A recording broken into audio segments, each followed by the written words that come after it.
Okay. The SEC is ratcheting up, and we are officially in March. It is March 2nd as I record this, as I film this, and everything means a little bit more. Not saying that to be cliche. Everything that happened in February, everything that happened in the months before that, I don't want to say they mean nothing, but once you hit tournament time, they mean nothing, right? Um, Welcome to Random SEC. Please like, comment, and subscribe. And if you're new here, just welcome to the fun. I'm doing great on all social medias, so make sure you're tuned in there.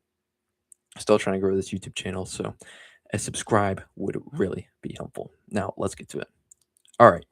So I just wanted to come on here and, kind of talk about who are the best teams in the SEC as far as who can make the best run in March Madness.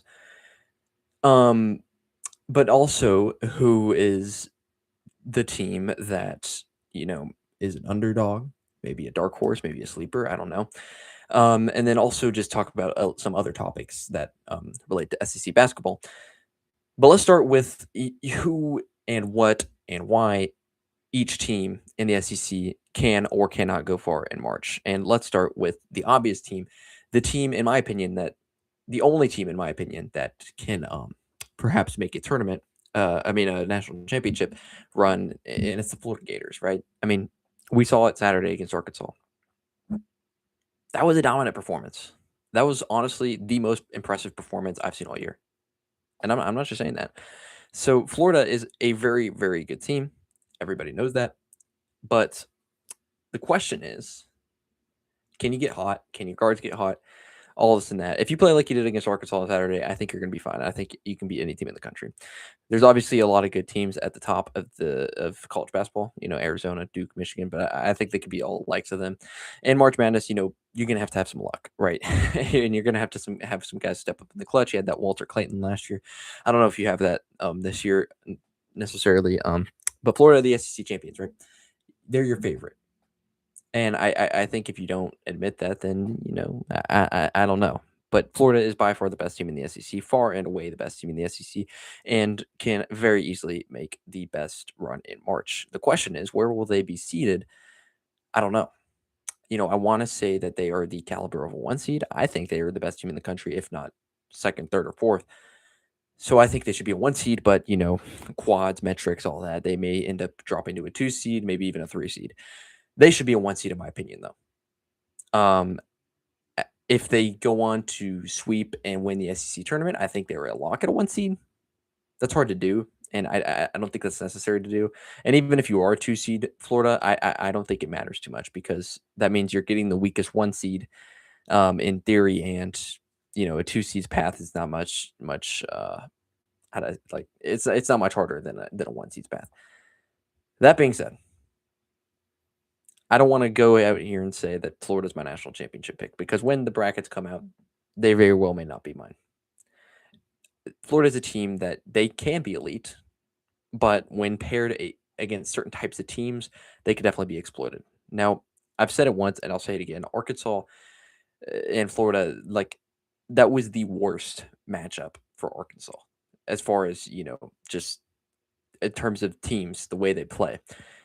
I think Arkansas could beat pretty much any team in the country besides Florida and maybe a couple others. That's just because that's how Florida plays, and it doesn't match well at all for Arkansas. So when I say that Florida can do that to other teams in the tournament, I do mean that.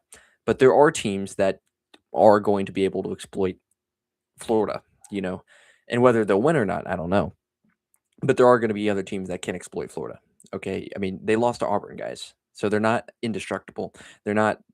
I'm not going to go out here and advocate them national championships without a doubt. No, I don't think that at all. But they are a really good team, and when you have three NBA guys, Ruben Chinalu, Thomas Howard, and Alex Condon as your front court, then you're going to have a chance in every single game that you play. Florida, I don't know if I can really elaborate more on them. Right, they won the national championship last year. I do feel like that gives you a little bit of pressure, but pressure's not a thing I'm worried about for right now for them. They are playing confident, they're playing poised, and they just seem to be getting better. Are they at their peak yet? Is the real question. I don't know.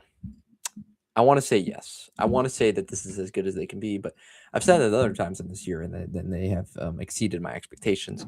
Um, but first and foremost, as I'm going to say for every SEC team, you got to take care of the games that are in front of you. And for uh, Florida, that is a couple games here. I think every team in the SEC has 2 games left. So I'm just going to check this out real quick. They got Mississippi State next, so that should be a win, right? I fully expect Florida to go undefeated throughout the season. I know they got Mississippi State and Kentucky at Kentucky. That one's going to be a little tougher, but yeah, I mean, I fully expect them to go undefeated. And as far as March goes, I feel like I can say a little bit more about Florida when the actual brackets come out, because they're a team that matchups really matter for them. Like, if you play a team that is guard heavy like Arkansas, relies on their guards, I think Florida can really exploit that. But if you play a team that is more, balanced, like Auburn, even though Auburn's playing terrible right now, or Missouri, then you could be in a little bit more trouble if you're Florida, right? You get what I'm saying. You get what I'm saying. Other SEC teams besides Florida. I'm going to go to Arkansas next. Despite the loss, despite the absolutely embarrassing loss, just absolutely dismantling of Arkansas, I still think that they are very much poised for a deep run in March. I've tweeted it out. I've said that, Arkansas last year, similar to this time, they got routed by South Carolina, and South Carolina is a much worse team than Florida. And I'm pretty sure it was around the same time as this game, if not like the exact same game time in the schedule in the season. But I remember many Arkansas fans saying the exact same things, like, it's just not happening this year. This team's just not good enough. Saying the same things about the bigs, Jonas Tadu is not good enough. In Trevor Brazil, same thing. This year it's Malik Ewan and Nick Pringle especially. But I just remember similar things being said. So it's one game at a time, and I do think this Arkansas team, despite that loss, is progressing. I think Hal said it in the press conference that all he said to his team was, we had a great February, ran into a buzzsaw. Let's get home. Let's get better. Right? That's the mentality you got to have if you're Arkansas. My biggest question for them is mentality, because I know that they can compete with just about anybody besides Florida, because, like I said earlier, mismatch as far as matchups goes, as far as paint presence.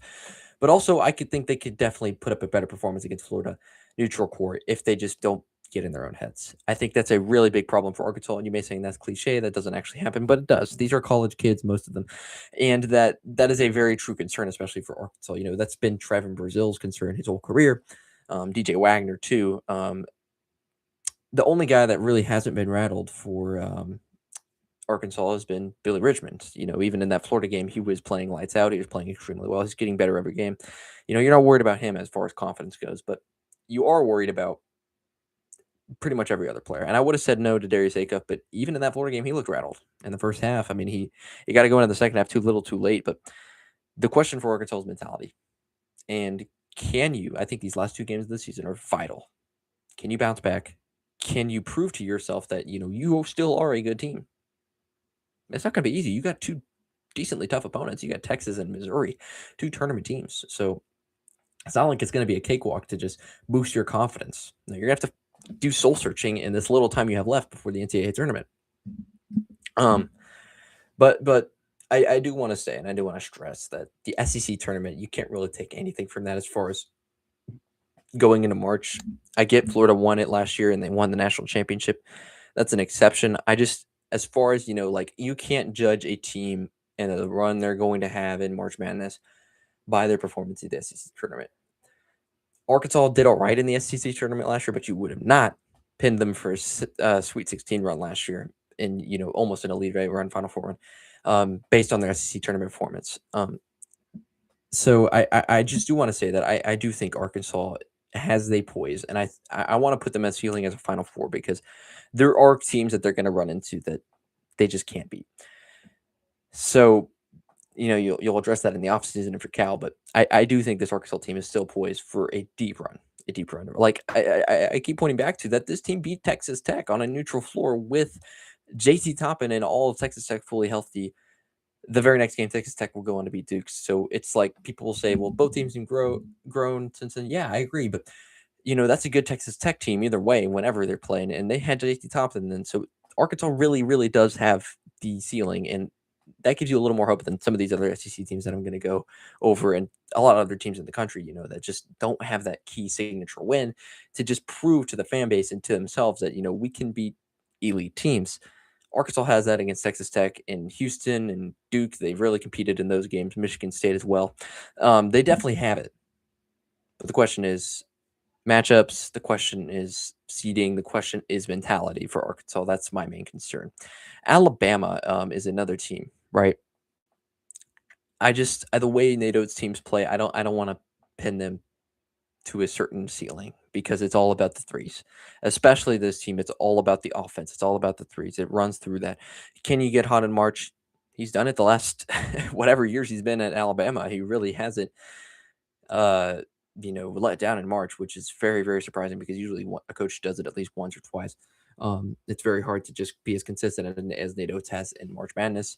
But your team's got to get hot, and that's kind of the same old story for Alabama. So when I pin a ceiling for them specifically, it's really hard to do because it could be a Final Four, it could be a round of 32. I just genuinely don't know. It's all about who they match up with and how they're hitting threes. Once again, like Arkansas, if you're matched up against a team like Florida, it's not going to bode well for you because you're just not balanced enough. You don't have the big men and guards, equally to balance and to beat teams like Florida. But you do have a really, really, really good offense, and that can really shock people in the tournament. I'm going to say it later with A&M. Just some certain styles of play in the tournament really, really bode well because teams are used to playing that. They're just a little bit unorthodox.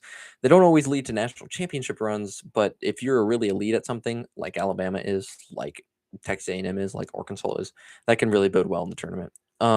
Missouri, they're number 4 in the SEC. They're a team that was just kind of overlooked, and they were kind of one of those teams that you would have put in the boat that just maybe not even make the tournament. They're a bubble team. They kind of still are, but I think they're very clearly in 10-6 in conference play. And look, it's kind of a wild card for Mizzou. I don't know what else to put them at because it genuinely, I could see a lot of scenarios for Missouri as well, but they're playing better and they're getting better. And that's really all you can ask for at this point in the year. Dennis Gates done a pretty good coaching job this year. They definitely have some ballers. T.O. Barrett, Mark Mitchell. I mean, the list goes on. My question for Mizzou is, can your offense play consistent enough? And can your defense answer the call too? And that's really, really broad. That's really, really general. That's really, really like, I don't know. But it's really just the truth from Missouri. I don't know where to put them as far as how good they can be at the end of the day. But they're a good team. And I do think that they have the ability to make a run in March. But last year, we said that and they got first round bounced by Drake. But that was a game that really everybody kind of had as an upset. It's just kind of one of those ones that was easy to pick. And for Missouri and Arkansas, I'm really interested to see where they're going to be seated. Arkansas, they were in that 5 seed range, and I feel like now they're kind of dropped down to the 6 seed range, which I would rather have personally. I'd rather be a 6 seed than a 5 seed because the 5-12 is historically the most upset I think seed besides like 8-9 or something, just because I don't know, there's something about that, something about the way that they seed 12 seeds and the way they seed the 5 seeds. It's usually they're usually pretty common opponents. Okay, as far as just I don't know, but that is a lot of upsets. So I'd rather be the 6 seed than the 5 seed, even if the 11 seed is technically higher than the 12 seed. I'm going to run through these last. Kentucky. This is the biggest wild card, right? I mean, who the heck is Kentucky? We don't know how good they are. We don't know how bad they are. They just they win, they lose. They're up, they're down. Who will even be playing in March Madness? I've heard rumors of Jaden Quinton's coming back. I don't know what that even means. Like, he's been out the majority of the year, played very few minutes. I don't know what to think of Kentucky. If you can get hot, if you can be in that little stretch you had late January, early February, then yeah, I think this team can really do good in the tournament. Maybe Elite Eight. I don't know, but just the recent performances we've seen from them have not been great. But Then they go and beat Vanderbilt. Like I don't know where to put these guys, right? They're just so inconsistent. And maybe, when you're in March, I feel like teams either get pressured and just kind of get tight and don't play well, or they live up to the moment and force themselves to play well. And I feel like Kentucky could be one of those teams just because they have been inconsistent, yes, but they also, um, believe it or not, are a team that has a high ceiling. They've beaten good teams. They've beaten good teams. Not too much to say about Kentucky. They're just such a wild card. I don't know if how of a lead a run they could be, but sometimes when you're in March, you just kind of feel like you have to play well, so these dud games don't happen. That's what you're hoping for if you're a Kentucky fan. Tennessee, another team that's very inconsistent. Like feels like a lot of those teams in the SEC, right? Just very inconsistent teams, but you could definitely see a path where maybe they muster up a run, right? Tennessee, 0 Final Four still. That stat will be brought up, brought up, brought up until the end of time, until you change it. I don't think this is the year for that either. But there is a path, and barring Native Man's injury, I don't know what to think of him, what to think of how he's doing, what to think when he'll be back, and all that. But I do know that with Native Man, with Jacoby Gillespie, with other guys on this team that have been playing better, there's a pathway for Tennessee to go far. Um, I just really like to see how they finish these last two games out, and maybe how they do in the SEC tournament. I don't know if I trust Rick Barnes completely with this team. Just the amount of inconsistencies. Texas. Now I tweeted this out. I said Texas is one of those teams nobody talks about, but could very easily be an Elite Eight. Now I kind of ate my words there, because in that game they ended up losing, and I think it was pretty bad. It was against Florida, and I don't know if I stand by that statement completely still, but I do think Texas is a sneaky team. Like when you have a guy like Daniel Twain, like Matas Voikitades, like and Tremont Mark, and I just feel like Texas is a really experienced team, and they got some guys that will fight, and that's pestering in the tournament, right? So I don't know if I stand by the statement I had that the team that will maybe end up in the lead. I don't know if I stand with that, but I do think they are a good team. I do think that they have a avenue to potentially find their way on a run. The win at Texas A&M was pretty impressive, guys. I mean, they have impressive wins. They're a team that is very much under the radar, and I feel like we don't talk about them enough. And I feel like Sean Miller could very easily stir up some, madness, stir up some upsets in March Madness, and I really hope he does. I'm not really sure where Texas is kind of in this range and seeding, but it's got to be, kind of in the middle, right? 8, 9, 10. I don't know. Vanderbilt, man, oh man. Started the season undefeated. They've had really, really good wins, really, really bad losses. One of those teams, once again, that just is super inconsistent, that is super streaky, that is super, can beat a team by 20, lose a team by 20. That's exactly what happened with Kentucky. I don't know what to think about them. They have Duke Miles back. I mean, they're just so inconsistent. Like I want to say I trust Mark Bryanson, but we really haven't seen him do anything in March yet. So I don't know if I do. How do you answer the call? How do you answer the bell? This Vanderbilt team is much better than last year's. This Vanderbilt team, when playing their best, is one of the best teams in the SEC. I don't think anybody doubts that. But this Vanderbilt team is very inconsistent. So where do they stand? Texas A&M. This is a team I'm going to go a little bit in depth here. I said it earlier, how certain play styles, certain ways of playing can affect people in the tournament. Texas A&M is very, very much in that boat. Like the 90s style play, the Nolan Richardson style play, the 40 minutes fell, the unlimited pressing, the high scoring offense, the fast paced, that is not common in today's game. I'm going to make that very clear. That is not common in today's game. The SEC now, Buckyball, they started out undefeated at 7-0 or whatever it was.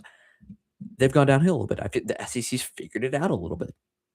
In March, teams are going to be oblivious to this. Now, obviously, they'll have film and all that, but they're going to be, when the game starts, there's really nothing to prepare for that unless you know it.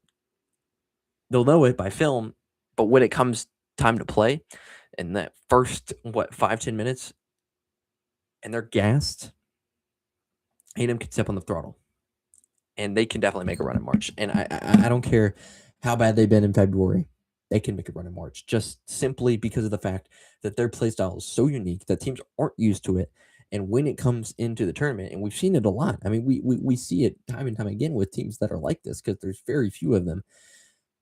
They can gas teams out. They can tire you out, and they can make you break. I don't want to say that's going to happen, but there is a very good avenue for Texas A&M, and I'm going to have a lot of brackets, and some of mine, they're definitely going to go far. Georgia, kind of the final team that will make the tournament. Auburn's, we don't know yet. I don't think they should, but Georgia, once again, kind of everybody downward from Arkansas is just super inconsistent in the SEC, and even Arkansas and Alabama have inconsistencies. Florida's really the only team that's super consistent. But Georgia, man, another just high-flying offense, and last year's tournament performance was very, very, very disappointing. Very just absolutely dominant performance from Gonzaga. Just destroyed Vanderbilt. I mean, Georgia is a team that I just don't know. They're one of those teams like you can't pick out a team and compare them to a former team in March Madness and say this is where the run happens. I could see a path for a run very well. I feel like with Jeremiah Wilkinson on the floor, they're a much better team. But at the end of the day, I don't know. All right. So I kind of spent a long time on that. But let's get into SEC Player of the Year candidates. And now I think it's kind of a clear two-man race at this point. Is Thomas Haug and Darius Acuff. And I'm sure the SEC media and whoever votes on this award already has their pick because there's really not too much else to prove in the season. But in my opinion, anybody but Darius Acuff is the wrong answer. Thomas Haug's a terrific player, and Florida showed up Arkansas. But as far as individual awards, I don't think that really matters. The things that Darius Acuff have done are unheard of, especially as a freshman. I mean, he should win SEC Freshman of the Year and SEC Player of the Year. That's why these last few segments, I didn't really have too much to say of them because, I mean, they're kind of clear cut. I could very well see them picking Thomas Haug, but I very, very much lean Darius Acuff. Just the accolades and the just stats that he's broken. It's absurd. It's absurd. And that Alabama performance really, I think solidified him, and hopefully gets healthy because Arkansas is very much going to need him down the stretch here. All right. How many teams can actually make the tournament from the SEC? Right now, I think we're looking at 2, 4, 6, 8, 10 teams. We had 14 last year. 10's really good still. But Auburn is a team that's very much on the bubble right now. The way they're playing, they definitely don't deserve to be in, but there's still 2 games left plus the SEC tournament. So there's an avenue for sure for them to sneak their way in there. Bruce Pearl surely wants them in there. Stephen Pearl surely wants his team in there. So there's definitely an avenue for them. But I'd lean no, just from what I've seen these past few weeks. So 10 teams likely from the SEC, which is still absurd. We said it was going to be a great fall off this year, and it has been. It's not as good of a conference last year. Last year was the best college basketball conference ever, but man, it's still been really good. And 10 teams in the tournament is about as good as you can do. Like 14 was unheard of, dude. 14 was literally insane, and I think the record before that was 11, the Big East. So 10, that's pretty good. Like I'm not gonna sit here and say that that's not. And look, just extra topics. Don't have too many people watching live. It's been a while since I've been on YouTube, so that's totally understandable. But coaching talk, maybe. I've seen rumors of Todd Golden maybe going to the NBA. I think that's very, very, very wrong. I don't see why he would. And I know it's common theme, especially prior years to happen. But considering Billy Donovan did it for Florida, I don't think Todd's going to make that same mistake. Surely Donovan's in his ear telling him, this isn't the way to do it because, I mean, Billy Donovan didn't work out well. I mean, it was all right, but at the end of the day, it didn't work out so well. But he is really young. But people who are, just worried about that, I don't think that's the time. If that does ever happen, I think that's going to be years and years in advance. And obviously, I don't think Florida's a stepping stone for him. I think he's submitted there. So as far as coaching concerns, I don't think you got a concern about Todd Golden. But that's really all I have to say. Thank you for watching this Random SEC. Adios.